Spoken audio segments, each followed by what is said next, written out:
दोस्तों क्या आप जानते हैं एक आदमी अपनी पूरी लाइफ में एवरेज 386 दोस्त बनाता है, मगर इनमें से आखिर तक सिर्फ एक ही दोस्त लंबे समय तक दोस्ती निभा पाता है। और दोस्तों रात को सोने से पहले आप जिस पर्सन को याद करते हो वो पर्सन आपकी लाइफ में या तो आपकी खुशी का कारण होता है या आपके दुख का कारण। और क्या आप जानते हैं कि जब भी किसी इंसान को एक नया पेन दिया जाता है तो उनमें से 97% लोग उस पेन से सबसे पहले अपना नाम लिखते हैं। ऐसा इसलिए है क्योंकि साइकोलॉजी के हिसाब से हर इंसान को अपना नाम सुनना उससे इस दुनिया का सबसे अच्छा साउंड लगता है। तो दोस्तों हम आपको इसी तरह के 21 अमेजिंग और इंटरेस्टिंग साइकोलॉजिकल फैक्ट्स बताएंगे जिन्हें सुनकर आप कई ऐसी बातों का रीजन समझ जाओगे जिसके बारे में आपने पहले कभी नहीं सुना होगा।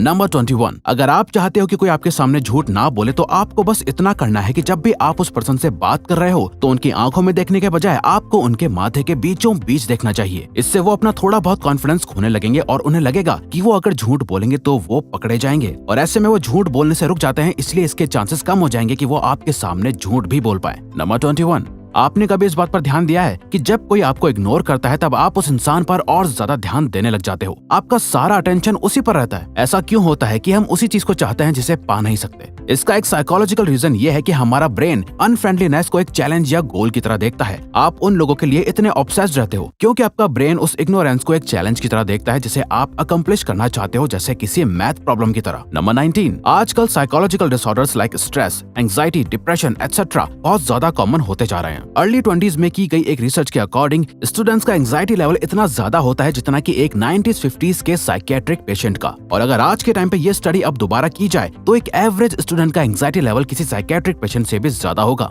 नंबर 18, 20 लाख पार्टिसिपेंट्स पर करी गई एक स्टडी ने किसी भी तरह की एक अच्छी रिलेशनशिप होने के काफी अमेजिंग बेनिफिट्स बताए। एक हेल्दी रिलेशनशिप आपको गुड हार्ट हेल्थ देती है जिसकी वजह से आपकी लाइफ एक्सपेक्टेंसी इंक्रीज हो सकती है। वहीं दूसरी तरफ एक टॉक्सिक रिलेशनशिप आपकी हेल्थ पर नेगेटिव इफेक्ट्स डाल सकती है। नंबर 17, वर्ल्ड में 19 डिफरेंट टाइप्स की स्माइल होती हैं, polite, dominance, wistful, flirty etcetera, और इन्हीं में से एक होती है डुशेन स्माइल जिसे सबसे बेस्ट और हाई स्टैंडर्ड वाली स्माइल माना जाता है। इसी स्माइल को एक जेन्युइन ऑथेंटिक स्माइल भी कहते हैं। एक ऑथेंटिक डुशेन स्माइल आपको ट्रस्टवर्दी, फ्रेंडली और ऑथेंटिक दिखने में मदद करती है। नंबर 16, आपने नोटिस किया होगा कि कुछ लोग बात करते समय बार बार अपने फेस को टच करते रहते हैं, स्पेशली अपनी नोज को, और हम सोचते हैं कि शायद ये उनकी आदत हो सकती है, लेकिन साइकोलॉजिस्ट के हिसाब से ये एक नर्वसनेस की निशानी हो सकती है। वो इंसान कन्वर्सेशन में कंटिन्यूअसली अनकॉन्शियसली अपनी नोज को टच करते हुए ये सोचता रहता है कि आप उसके बारे में क्या सोच रहे हैं। नंबर 15, आपने नोटिस किया होगा कि जब कोई आपके सामने यौन करता है यानी उबासी लेता है तो उसको देखकर आप भी यौन करने लग जाते हो। ऐसा हमेशा तो नहीं लेकिन अधिकतर अनकॉन्शियसली हो जाता है। लेकिन साइकोलॉजिस्ट के अकॉर्डिंग ऐसा होता है एक फिनोमेनन की वजह से जिसे कहते हैं सोशल मिररिंग, जिसका डायरेक्ट लिंक होता है ब्रेन में मौजूद मिरर न्यूरॉन से। इसी वजह से किसी और को यौन करते देख हमें ना चाहते हुए भी खुद ब खुद यौनिंग होने लगती है। नंबर 14,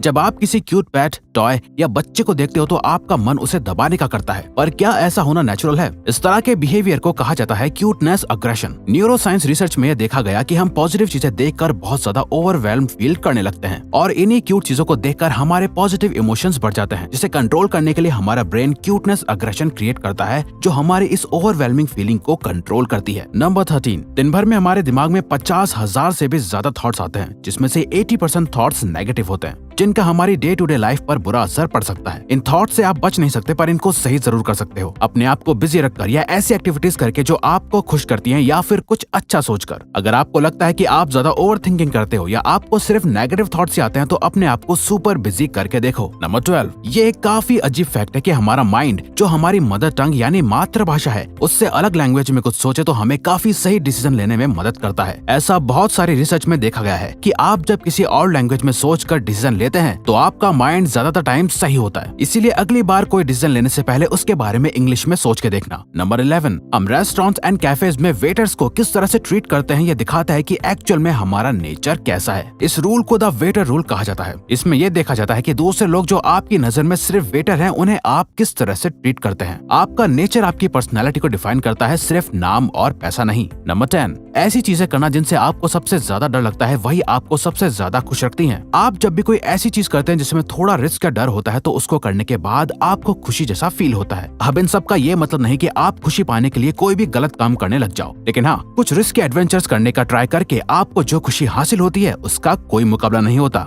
नंबर 9, जब किसी इंसान का कोई करीबी गुजर जाता है तो वो बहुत दुखी हो जाता है, जिसके लिए लोग उसे अक्सर यही बात समझाते नजर आएंगे कि टाइम हील्स एवरीथिंग, या वक्त के साथ सब ठीक हो जाएगा। लेकिन साइकोलॉजी के हिसाब से टाइम सब कुछ सही नहीं करता, बल्कि वो इंसान खुद उस दुख या उस लॉस के साथ जीना सीख जाता है। उसे उस दुख की आदत हो जाती है और वक्त गुजरता रहता है, जिससे ऐसा लगता है कि सब कुछ ठीक हो गया है। नंबर 8, एक इंसान बिना सोए सिर्फ 11 दिन तक ही जिंदा रह सकता है। ह्यूमन बींग्स अपनी लाइफ का 33% टाइम सोते हुए गुजार देते हैं। कुछ लोग ऐसा सोचेंगे कि ये तो बिल्कुल वेस्ट ऑफ टाइम है, क्योंकि हम सोते हुए कुछ भी हासिल नहीं कर रहे। लेकिन आपको ऐसा नहीं सोचना चाहिए, क्योंकि इसी 33% टाइम की वजह से जो हम सोकर गुजारते हैं, हमारा बाकी का 67% टाइम प्रोडक्टिव हो पाता है और आप वो सभी एक्टिविटीज कर पाते हैं जो आप अपनी डे टू डे लाइफ में करते हो। नंबर 7, साइकोलॉजी के हिसाब से जो लोग दिन भर बिजी रहकर अपना काम करते हैं और रात को कोई पार्टी या किसी भी तरह से एंजॉय करते हैं, तो उनको ज्यादा दुख नहीं होता कि उन्होंने टाइम वेस्ट किया है, बल्कि अगले दिन वो और भी मोटिवेटेड नजर आते हैं। दूसरी तरफ वो इंसान जो दिन भर अपना टाइम वेस्ट करता है, उसे दिन के एंड में बहुत गिल्टी फील होता है कि उसने पूरा दिन कुछ भी प्रोडक्टिव नहीं किया और फिर वो रिग्रेट करता है। नंबर 6, अकॉर्डिंग टू साइकोलॉजी, आप जितना सीरियस होकर अपना काम करोगे वो काम उतना जल्दी पूरा हो जाएगा, और अगर किसी काम को बिना डेडलाइन के ऐसे ही शुरू कर दोगे तो वो काम उतना ज्यादा ही टाइम भी लेगा। यानी काम कितना टाइम लेगा ये टोटली आप पर डिपेंड करता है। फॉर एग्जाम्पल, आपके साथ ऐसा जरूर हुआ होगा कि कोई काम जो असल में 1 घंटे का है, उसी सेम काम को अर्जेंटली करने में आपको सिर्फ 30 मिनट्स का टाइम लगा होगा, और वहीं किसी 1 घंटे के काम को जिसे हाथों हाथ करना जरूरी नहीं होगा, आपने आराम से 2 दिन में पूरा किया होगा।